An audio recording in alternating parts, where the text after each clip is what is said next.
Hello.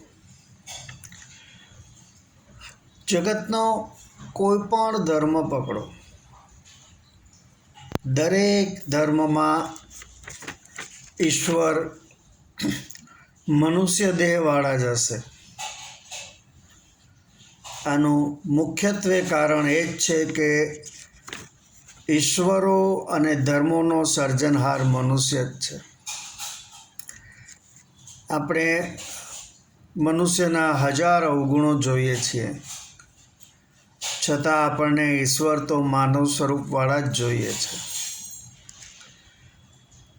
ગાય ભેંસના દૂધ પીનાર માનવજાત ગાયની હત્યા કરીને ગાયનું માંસ ખાય છે.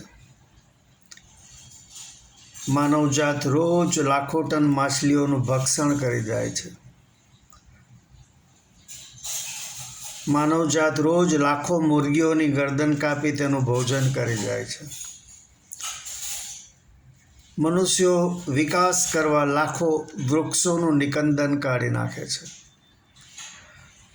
મનુષ્યો પર્યાવરણને ખૂબ જ પ્રદૂષિત કરે છે. મનુષ્યોએ પૃથ્વીના પેટાળને સાવ ખોખલું કરી નાખ્યું છે. છતાં લોકો કહેશે કે ભલે માણસ જાતમાં હજાર અવગુણ હોય, આપણે જેમને ઈશ્વરનો દરજ્જો આપ્યો છે એ બધા અવગુણોથી મુક્ત છે અને તેમણે અનીતિવાળા કોઈ ખોટા કામ કર્યા નથી. પરંતુ સવાલ એ છે કે જેને આપણે ઈશ્વર સ્વરૂપ ગણીએ છીએ તેમની પાસે આવા અસંખ્ય અનીતિના કામ અટકાવવાની શક્તિ નથી. ઉપરાંત કુદરતે સર્જેલી આ સૃષ્ટિમાં લાખો જીવો રહે છે, જેમાં સૌથી સૂક્ષ્મ વાયરસથી શરૂ કરી બેક્ટેરિયા, જીવજંતુઓ, પક્ષીઓ, પ્રાણીઓ, મનુષ્યો અને વનસ્પતિનો સમાવેશ થાય છે. પરંતુ આ જીવસૃષ્ટિમાં મનુષ્ય માત્ર એક જ એવો જીવ છે કે જેને જીવન જીવવા માટે ઈશ્વરો અને ધર્મોની જરૂર પડે છે. બાકીના બધા સામાન્ય રીતે જીવન જીવે છે.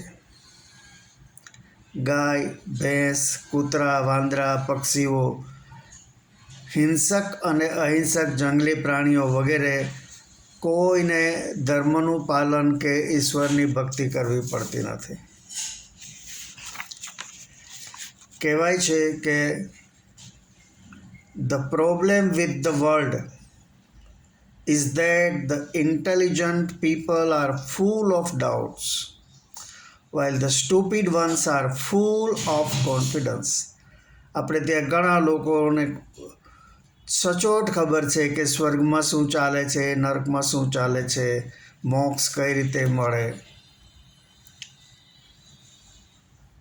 આપને મારી આ વાત ગમી હોય તો મારા વિડીયોને લાઈક, શેર અને મારી ચેનલને સબસ્ક્રાઈબ કરજો. આભાર. આવજો.